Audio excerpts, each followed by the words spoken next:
Hey guys, it's me again. I had a dream and I forgot to tell you guys about it. And I wanted to tell y'all just in case something happens. I wanted it to be on record. And I had this dream, I think it was Monday night. So not last night, but the night before. Um, it's Tuesday, August 6th today. So I had it Sunday night. Sunday night? Monday? Yeah, not last night. So Sunday night. All right. So this is really weird. And I was at the border and I did go, if you go to McAllen, Texas, when you're coming back, just like in El Paso, you have to go through a checkpoint.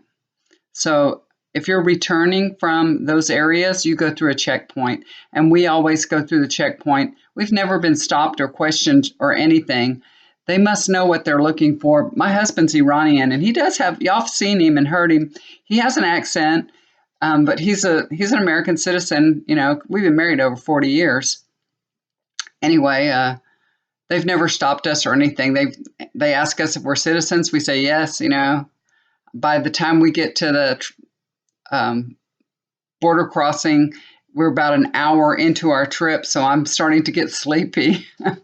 So I'm always like with my head back going, yeah, I'm a citizen, We're super relaxed, so maybe they're looking for nervousness. I don't know. Anyway, I had this dream. I dreamt about a Border Patrol agent, this guy.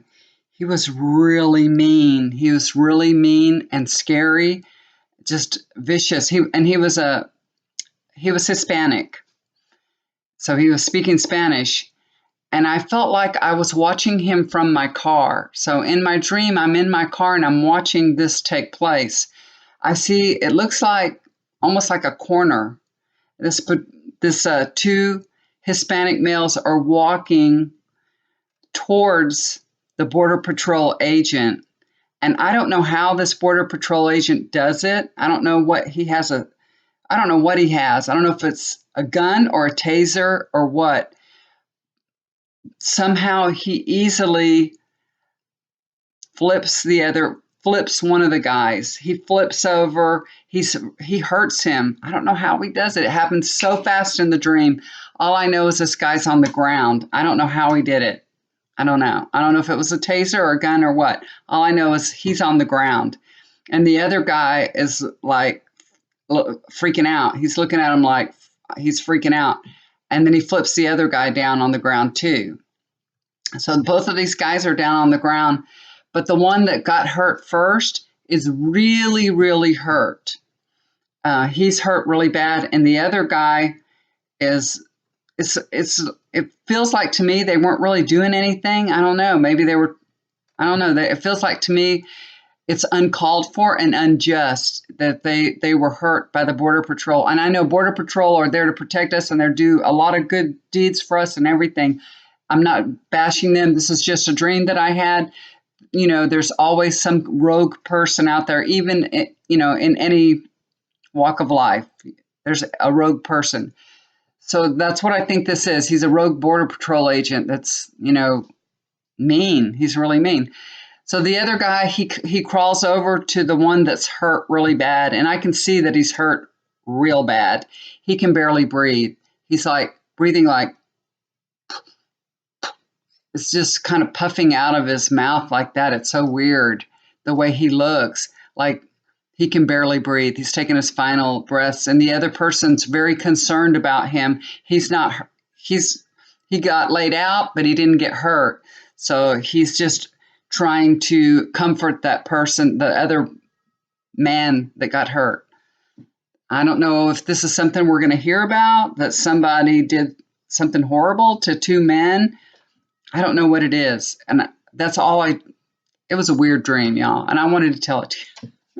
Just in case we hear something about a Border Patrol agent doing something, hurting somebody or something. I think and it's two men. In my dream, it's two men, but one of them is hurt. I don't know if he survives it or what. He looked really, really hurt. He looked really bad, like he was on death's door. So we might hear about that. Anyways, you guys, you heard me in my last video about all the darn figs I have. I have tons of figs. I came across this recipe, and I'm fixing to try it. My husband makes fig preserves all the time. We still have them from last year. As a matter of fact, we have so many. So he's telling me he's not going to make none this year.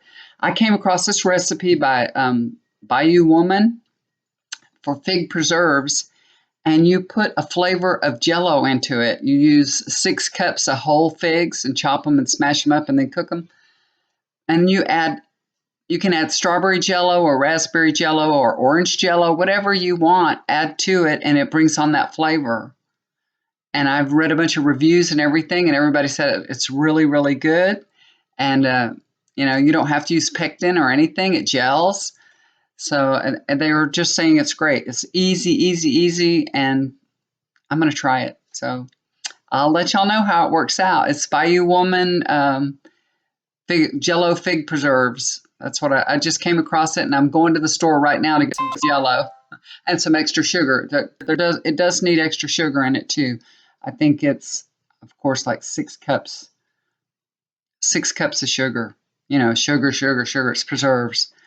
My husband, when he makes strawberry preserves, and he'll use very little sugar, and it's so good. He makes really, really good strawberry preserves. He needs to do that. I could add just strawberries, and that's what I was going to do. I was going to add strawberries to my figs, and I was looking for a recipe for that, and I came across this Jello recipe, and it was really interesting, so I'm going to try it. I'll let you guys know how it works out, okay? All right, guys, I'll talk to you later. Y'all take care. Thanks for listening to me. I'm reading all your messages. I really appreciate them. Love y'all so much.